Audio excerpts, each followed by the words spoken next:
रायजोआव फिन आरोबाव नाव एक्सिडेन्टनि शिकार जानांदों फरायसालिनि फरायसाफोरा। बे बाराव बे जाथाया बाक्सायाव जादों। बाक्सानि सालबारिनि एलेंमारियाव बेखि दैमायाव नावनि एक्सिडेन्ट। फरायसालियाव थांनाय समावनो बे जाथायनि शिकार जानाङो नावआव फरायसाफोर। नावआव थानाय सागु फरायसाफोरखौ निमुवा देहा फाहामसालियाव दैथायहरो।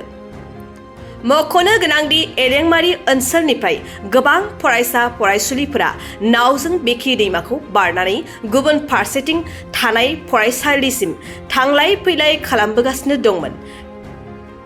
ঘটনা কি হয়েছে? ঘটনাটা হচ্ছে স্কুলে পোলাহান নাও দেওয়া সবসময় আপডাউন করে। সেই পোলাহান স্কুলের টাইমে বাইরে আইছে আহার পরে এই একটা মোতানবে নাও পাই যে মানে হঠাৎ করে নাওগুলো তলাই যায়। আমি মানুষটা ছিলাম বাড়িমুড়া আমার কাছে ছোট একটা নাও আসাল। নাও তলাই দেখে পরে আমি মানে ওই নাও তাড়াতাড়ি করে যাই হেরে পুরো রকম করে পুরাহান মানে কয়েকটা হাতের করে টানে উঠাল আর কয়েকটা মানে বাসে বাসে ডুবে গেছাল গা দুইটা ডুবে গেছাল গা ডাইরেক্ট। এই একজন মানুষ আর এই মানুষ এটা তোমার তলে গেছাল একবারে ডাইরেক্ট মানে দুবার করে তলে গেছাল গা। পরে পানির তলে যাওয়ার পরে আমি যাই হেরে কোনো রকম করে সামার করে তুলছি। তুলে পরে উপর নিয়ে ওই যে টানে নিয়ে রাখিয়া মানে একবার রোদ্রে হুকাই টুকাই পরে যে এবার নেওয়া হইলো। কয়জন প্লাবান আসাল না? প্লাবান মোটামুটি 27 জন প্লাবান আসাল। প্লান ক্ষতি হয় নাই কিন্তু প্লানের অবস্থা শেষ। তার মানে একটা মানে পানি পড়া দুইবার একেবারে হুলস্থুল হয়ে গেছে, খুব তখন मोनसे फोसावथाय क'क्राझार जिल्लानि सिङाव थानाय दा रियेलिटी पाब्लिक स्कुलाव पाब्लिक रिलेशन अफिसारनि गोनांथि जादों। गोसो गुदुं बिजाथिफोरा थाबैनो जगाजग खालामनो हागोन।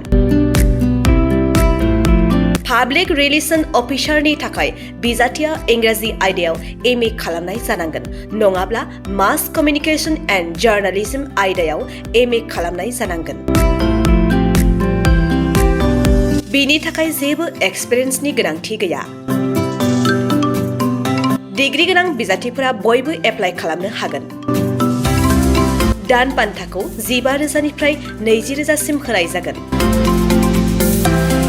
गोसो गुदुं बिजाथिफोरा रियेलिटी पाब्लिक स्कुल @gmail.com आव मेसेज हरनो हागोन, नङाब्ला 9435293000 जानबुं अनजिमायाव जगाजग खालामहरनो हागोन।